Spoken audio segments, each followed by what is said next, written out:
a common underlying cause of SIBO is what's considered either a GI flu or food poisoning. Right. Most times clinically you can't tease out which of those two scenarios happen. The person just has the same symptoms: nausea, vomiting, diarrhea, abdominal cramping. However, there is research, and that's published research, showing that one of the ways an acute presentation of Lyme disease can manifest is that those GI symptoms: nausea, vomiting, diarrhea. So a person that has that and then years down the road is diagnosed with SIBO, it's traced back to that as probably the onset, and thinking, oh, well, it was probably a GI flu, you don't get worked up for it, or it was a food poisoning, but it could have actually been a tick bite, Lyme disease, that caused that.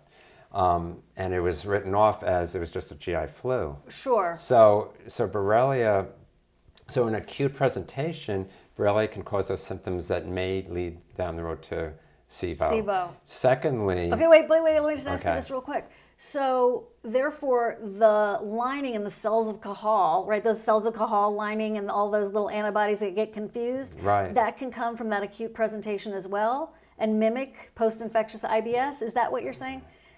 Possibly. Yeah, there's no research that has been done to show that that is definite as far as Borrelia triggering that antibody response in those cells.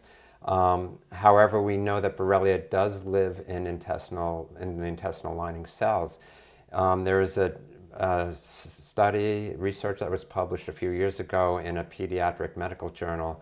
They were evaluating pediatric patients who had chronic gastrointestinal issues, and they did endoscopies, and in the endoscopies they did biopsies of the small intestine, and 70% of those biopsies showed Borrelia burgdorferi, which is the causative agent of Lyme, in the intestinal cells.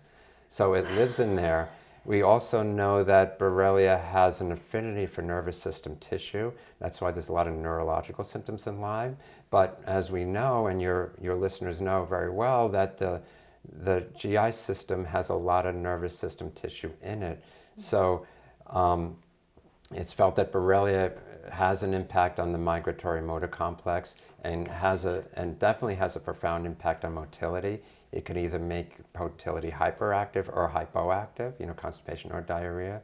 So there's a lot of GI symptoms that happen with Lyme disease. All those puzzle pieces coming together. Yeah. Okay, thank you for helping me to understand that. I hope that helps to clarify it for a lot of people.